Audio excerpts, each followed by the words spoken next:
मिश्रा, इस समय मैं मौजूद हूँ छोटा दुशाह में। यहाँ एक न्यू कॉलोनी बसाई गई, लेकिन वो पुरानी से भी बदतर है। स्थिति आपको दिखाएं, ये देखिए किस तरह ये नाली तक यहाँ नहीं है, और सड़क की स्थिति देखिए जिससे लोग आते जाते हैं वहाँ किस तरह जो है मिट्टी का अंबार है। सड़क के नाम पर केवल छलावा किया गया है, लोगों को प्लॉट बेच दिए गए, लेकिन उनको जो मूलभूत सुविधाएँ मिलनी चाहिए थी वो मूलभूत सुविधाएँ नहीं उपलब्ध कराई गई हैं। मैं तस्वीरों में दिखाऊँगा, ये तार के बंडल आप देखिए कितने तार यहाँ से गुजरे हैं। अमूमन ये किया जाता है कि जो है विद्युत विभाग घरों के पास जहाँ 4-6 घर होते हैं वहाँ खंबा लगाता है, वहाँ से जो है कनेक्शन दिया जाता है, लेकिन ये जो कनेक्शन है वो सड़क से कनेक्शन आया है। लगभग 5,000 रुपये का तार हर एक व्यक्ति का लगा है, जिसके बाद उनके घरों तक बिजली पहुंची है और उनका घर रोशन हुआ है। लेकिन अब ये सब हमारे साथ मौजूद हैं और ये पीड़ित हैं इस समय। इनसे जानेंगे क्या दर्द है, क्या तकलीफ़ है। आपने जब प्लाट खरीदा था तो क्या क्या वादे किए गए थे जिनको पूरा किया गया, और कौन से वादे हैं जिनको नहीं पूरा किया गया? चाचा, क्या नाम है आपका? हाँ, मैं चंद्रमणि तिवारी। कितनी ज़मीन खरीदी थी आपने? हमने लगभग 850 वर्ग फुट जमीन खरीदा। अच्छा, उस पर मकान बन गया आपका? मकान बन गया, लेकिन रास्ता नहीं है। अच्छा, पानी की व्यवस्था नहीं है कि पानी किधर से निकले।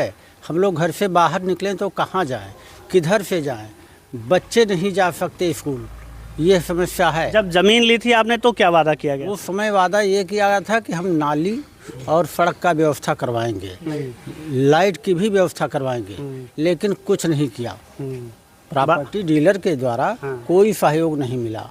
हम लोग घर तो बनवा लिए, लेकिन अब आज हमारे सामने समस्या ये खड़ी हुई है कि चलने फिरने के लिए रास्ता नहीं है। पानी रास्ते में भरा होता है। अब तो बरसात थोड़ा कम हुआ है, लेकिन बरसात जब ज़्यादा हो रहा था उस समय लोग यानी 8 फुट 7 फुट पानी घर में घुसा हुआ था। जिनके पास 2 मंजिला थे वो तो ऊपर चले गए, लेकिन जिनके पास 1 मंजिला था वो घर छोड़कर कहीं बाहर चले गए। ये हमारी जिम्मे समस्या है।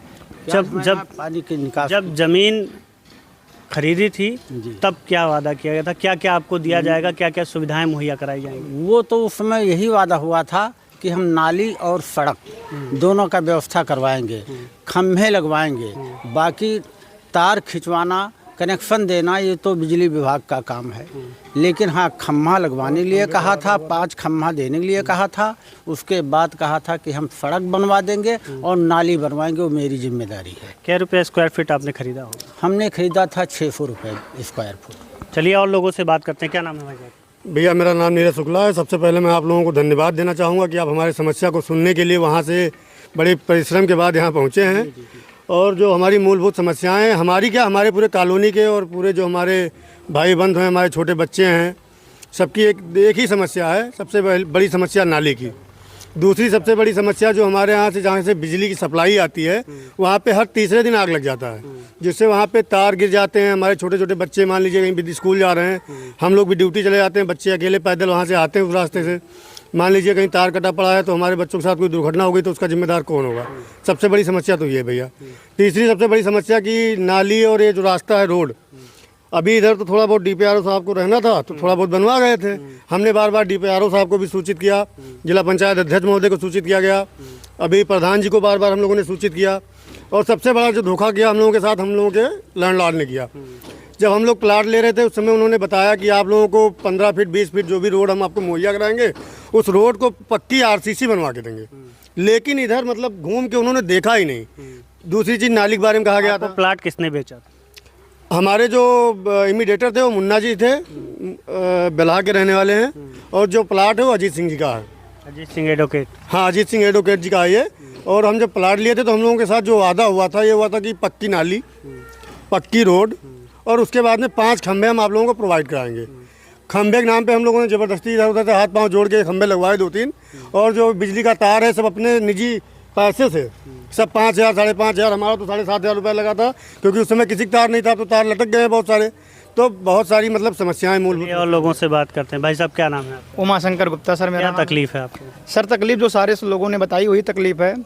बिजली की समस्या आप देख ही रहे हैं, तार किस तरह से लटक रहे हैं, और जल निकासी की सुविधा न होने के कारण किस तरह से हमारे बच्चे स्कूल जा पाते कॉलोनी हैं। में कोई भी नाली नहीं है। कोई नाली नहीं है सर, कोई नाली नहीं है किसी के। आपका जो गंदा पानी निकलता है वो कहाँ जाता है? बस अगल बगल गिरता है, जो प्लाट पड़े हुए हैं खाली 1-2 प्लाट बचे हुए हैं उसी में गिरता है, और तमाम बीमारियां फैल रही हैं, बच्चे रह रहे हैं, महिलाएं भी रह रही हैं। महिलाओं का और बच्चों का तो जाना दूभर रहता है। हम लोग किसी तरह से अपना गाड़ी वाड़ी निकाल कर किसी तरह से जाते हैं।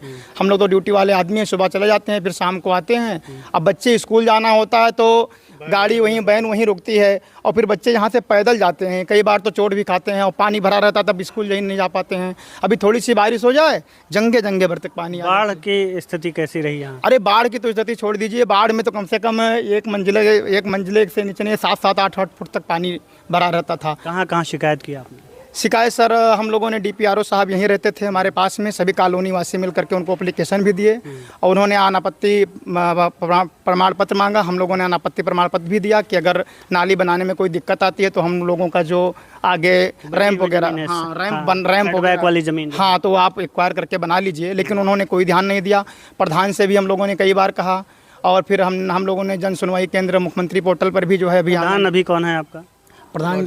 राजू वर्मा जी हैं। लेकिन कई बार उन्होंने कहा कि पैसा आएगा हम कराएंगे, ये होने वाला है, अभी हम पैमाइश करा रहे हैं, कोई मतलब जो है कोई कार्रवाई कुछ और लोगों से बात करते हैं। भाई साहब आप क्या? सर मेरा नाम वीरेंद्र कुमार है। सर समस्याएं जो अभी सर बताया गया वही सारी समस्याएं हैं जो है कि सर लाइट की सबसे बड़ी समस्या जो है हर तीसरे दिन हर दूसरे दिन सर जो है 6-6 घंटे लाइट नहीं रहती है, एक बार कट जाने के बाद में, या जो है कहीं लोगों ने बताया तमाम जगह शिकायत की गई, सुनवाई नहीं हो रही। क्या लगता है क्यों सुनवाई नहीं हो रही है? पता नहीं क्यों सर नहीं सुनवाई हो रही है, या इंटरेस्टेड नहीं है जो है अधिकारी हैं, या उनको जो है सुनने में जो है। लेकिन यहाँ जो मकान बने हैं वो ऐसा लगता है कि पॉश इलाका होता जा रहा है, जैसे तुलसी पार्क वगैरह में मकान है, वैसा ही यहाँ लग रहा है, लेकिन सुविधाएं नहीं है। कुछ भी सुविधाएं नाम पे सर देख लीजिए आप, जो है पूरा हर तरफ जो है जल भराव है, बगल के जो है जो प्लाट खाली पड़े उसी में पानी जाता है, बच्चे स्कूल नहीं जा पाते हैं, और जो है। अच्छा, इसकी शिकायत आपने प्लाट बेचने वालों से की कभी? सर बहुत बार की, उन्होंने कहा कि ठीक है करवा रहे हैं, लेकिन सर 3-4 साल बीत गया, अभी उसकी कोई सुने। उन्होंने जब प्लाट बेचा था तो यही बात उन्होंने कहा था कि जो है दोनों तरफ जो है हम नाली बनवा के, और जितना हमारा रोड है वो पूरा RCC करके, और उसके बाद में हम आपको देंगे। चलिए, क्या कहेंगे आप? सर ब्रजेश कुमार साहू नाम है मेरा। समस्या जो हम लोगों की सर हमारा भी वही है। और आपका मकान कहाँ पर? हमारा मकान ये जो सामने है। अच्छा, ये सामने जहाँ सामने काम चल रहा है। आप तो खैर सुविधा में है, आपको सीधे आना जाना है, सड़क भी बन गई है। सर नाली की सुविधा नहीं है, पानी अगल बगल भरा रहता है, जिससे बच्चों को बीमारी फैलने की संभावना बनी रहती है। यही समस्या है सर। तो आप क्या कहेंगे भाई साहब? सर मेरा नाम दिनेश कुमार आर्य है। जैसा कि अभी हमारे बड़े भाइयों ने कॉलोनी में जो रहने वाले हैं सभी लोगों ने बताया कि नाली की समस्या है, बिजली की समस्या है, सड़क की समस्या है, मतलब ये बेसिक मूलभूत सुविधाएं हैं जिससे हमारा कॉलोनी अभी अपेक्षित है। इसमें इसका मतलब सुविधा कराया जाना चाहिए था। सक्षम अधिकारियों से कई बार मतलब वो शिकायत भी की गई है, और जो कि यहाँ के प्लाट के डीलर हैं उनको भी बताया गया है, बस सेम समस्याएं हैं। तो आप देखिए, इन लोगों की बातें सुनी आपने, आपको दिखाएंगे। ये देखिए एक प्लाट, ये मकान बन चुका है, इसके सामने एक नाली होनी चाहिए। पाइप आपको दिखेगी लेकिन उसके सामने नाली नहीं दिखेगी। वहाँ भी आपको पाइप दिखेगी लेकिन नाली नहीं दिखेगी। यहाँ से आप सीधे ये सड़क देखिए, सड़क की स्थिति एक बार दिखा दीजिए क्या स्थिति है। देखिए किस तरह कीचड़ है, हम लोग भी शायद कभी फिसल के गिर सकते हैं, इसलिए बहुत सुरक्षा के साथ निकल रहे हैं हम लोग। तो ये तस्वीरें हैं, ये नाली का होल आप देखिए, इसको लगाया गया है कि कभी अगर ये नाली बनती है तो पानी इसी में गिरेगा, लेकिन अभी तक ये यूं ही पड़ा हुआ है। इसके सामने नाली होनी चाहिए लेकिन वो नाली नहीं है। इन्होंने ये टेम्परेरी व्यवस्था की है, यहाँ प्लास्टिक पाइप लगा के, और इसको जो है यूं ले जाके, और जो खाली पड़ा प्लाट है उसमें ये गिरा रहे हैं। और ये पानी कब तक इसमें भरा जाएगा, ये धीरे धीरे ओवरफ्लो हो जाएगा, कुछ दिन में ये विवाद की स्थिति हो जाएगी। विवाद की स्थिति इसलिए हो जाएगी क्योंकि जो प्लाट है उसके बगल जिसका मकान बना हुआ है, कुछ दिन में वो ये कहने लगेंगे कि हमारी नींव कमज़ोर हो रही है, हमारा मकान गिर सकता है, आप यहाँ पानी डालना बंद कर दीजिए। तो ऐसी सुविधाएँ मिलनी चाहिए। छोटी छोटी जो ज़रूरतें हैं वो भी नहीं मिल रही हैं, और ये छोटी छोटी बातें बड़े भयानक रूप ले सकती हैं। तो आप अगर हमारा वीडियो देख रहे हैं, ज़िले के अधिकारी अगर हमारा वीडियो देख रहे हैं, तो छोटे धुसा के इस नई कॉलोनी में आइए और एक बार यहाँ का नज़ारा भी देखिए और जानिए किस दिक्कतों से गुजर रहे हैं ये लोग। बलरामपुर से सुशील मिश्रा।